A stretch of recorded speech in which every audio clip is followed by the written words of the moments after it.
A paz de Deus a todos, grande e poderoso Deus, nesse momento, Senhor, suplicamos a Ti, Pai querido, por Tuas misericórdias em nossas vidas. Pai querido, alcança, Pai querido, a nossos amigos, a nossos parentes, de perto, de longe. Pai querido, dá livramento e especialmente que também estejam em Tua presença, assim também como a todos, Pai querido, que estiverem compartilhando esse momento tão especial, Pai querido, acerca da Tua palavra. Abre a porta da palavra, nos dando entendimento, nos dando sabedoria, para que cada um de nós estejamos nos aproximando mais e mais de Ti. O livro é João, capítulo 16, a começar do versículo 7.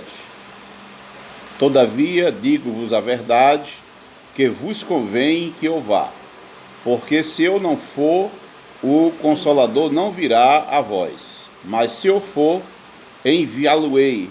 Então, queridos, quando há esse encontro do cristão com o Espírito Consolador, ele vai aprender a passar pelas lutas, de cabeça erguida, acreditando que vai vencer, sem estar tomado pelo espírito do desânimo ou da tristeza.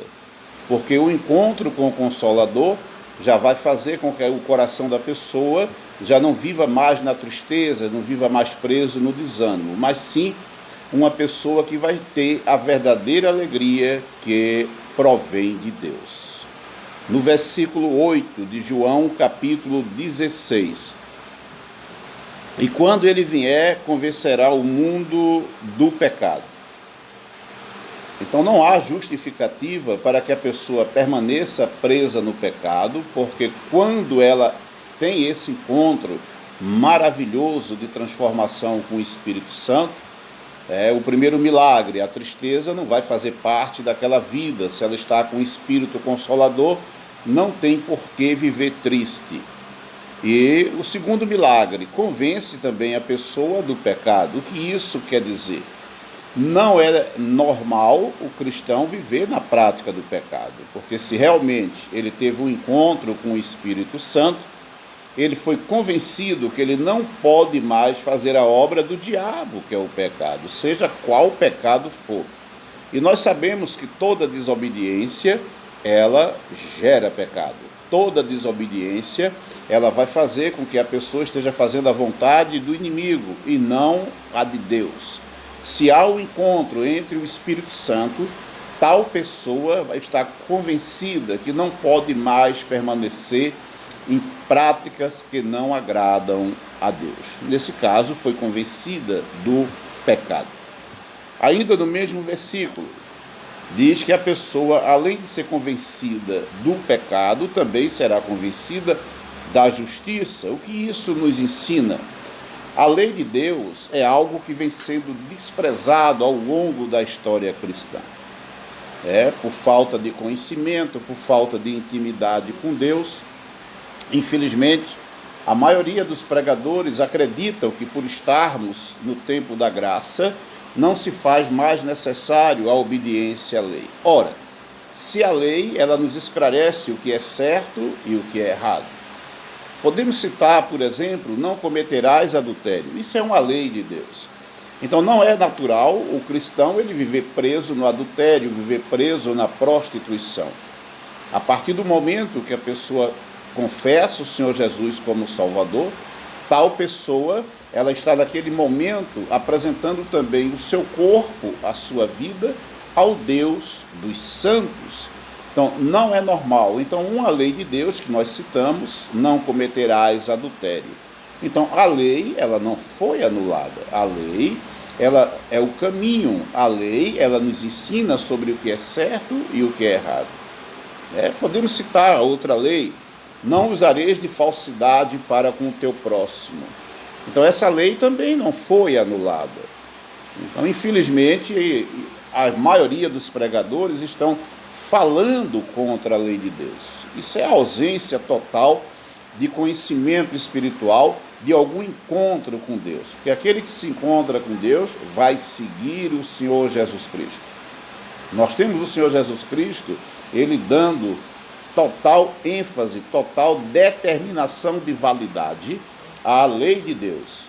Quando ele diz que ele não veio destruir a lei, nem aberrogar, mas que essa lei ela deve ser obedecida. Tanto é que ele diz em Mateus capítulo 5, versículo 20, se a vossa justiça não ultrapassar a dos escribas e fariseus, de modo nenhum entrareis no reino dos céus. Então, como é que a nossa justiça vai ultrapassar a justiça dos errados? Nós sendo mais obedientes do que ele. Cada erro, ele é vencido através da obediência.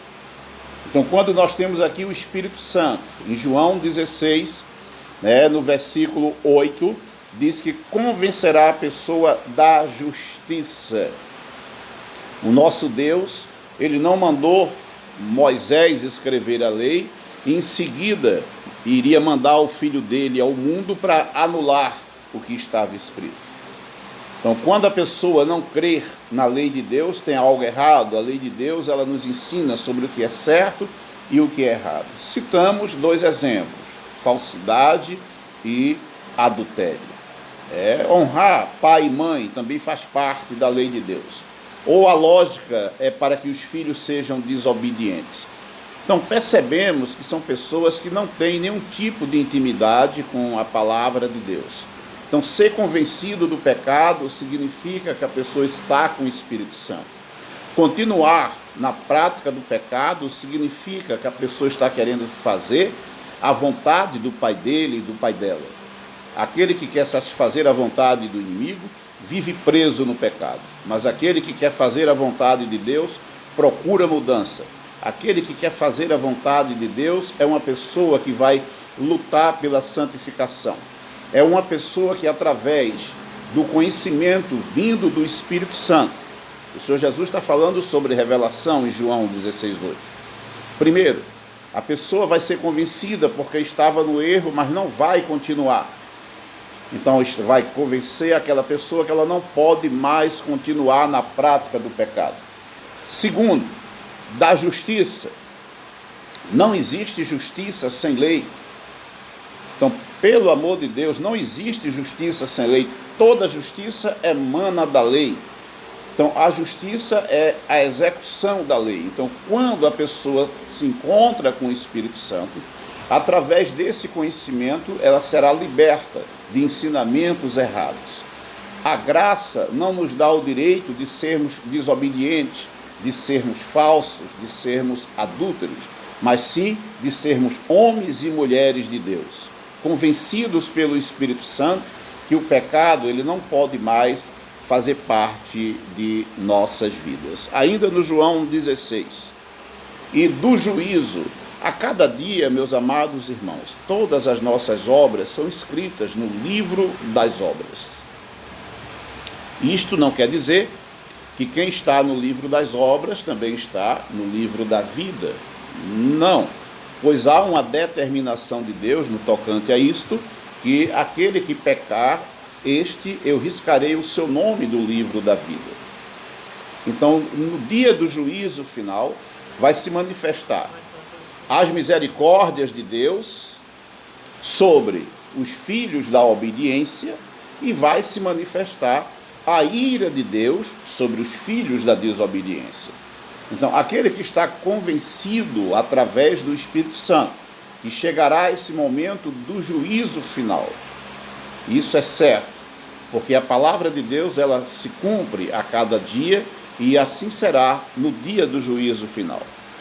Então, quando o Senhor Jesus Cristo nos ensina aqui em João 16, que o pecado ele não pode fazer parte de nossas vidas. Não é natural a pessoa viver dominada pelo pecado. É natural viver dominado por Deus. Então, quem te domina? Então, é natural que aquele que é dominado por Deus não vai viver na prática do pecado. Mas, aqueles que persistem no pecado, aqueles que têm um coração de pedra, que ainda não tiveram um encontro com o Espírito Santo, olha o que o Senhor Jesus Cristo nos diz em João, capítulo 16, versículo 9. Do pecado, porque não creem em mim. O que isto quer dizer? Que aquele que resolve oferecer o seu corpo ao domínio do pecado, ele está nos ensinando que essas pessoas ainda não estão crendo nele. ainda não se libertaram da velha criatura, ainda não saíram da servidão do mal. Então ele diz, do pecado, porque não creem em mim.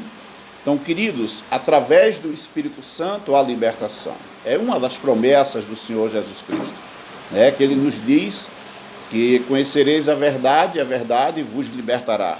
De quê? Do pecado, da mentira, da falsidade, da desobediência, de tudo o que não é a vontade de Deus. Então, se faz necessário que o cristão, ele tome uma decisão a quem ele realmente quer servir. Aquele que se torna servo de Deus, na boa expressão da palavra, esse servo de Deus não vai estar servindo também ao pecado. Não dá para servir a dois senhores. Ou a pessoa vai servir ao Deus da luz ou ao Deus das trevas. Porque o pecado provém das trevas, a desobediência provém das trevas. Então nós fomos chamados para sermos filhos da luz. Que Deus abençoe grandemente a todos. Compartilhe esta mensagem para que mais pessoas venham a ter conhecimento acerca do reino de Deus. Venha conhecer a Igreja Geração de Davi, venha participar dos cultos. Nós temos cultos aqui quase todas as noites, na segunda, na quinta, no sábado, no domingo. Na quarta-feira temos também na Igreja Sede, no Distrito Industrial. Então é muito importante a sua participação. Mais conhecimento, mais libertação. Que Deus abençoe grandemente, nosso muito obrigado, em nome do Senhor Jesus Cristo.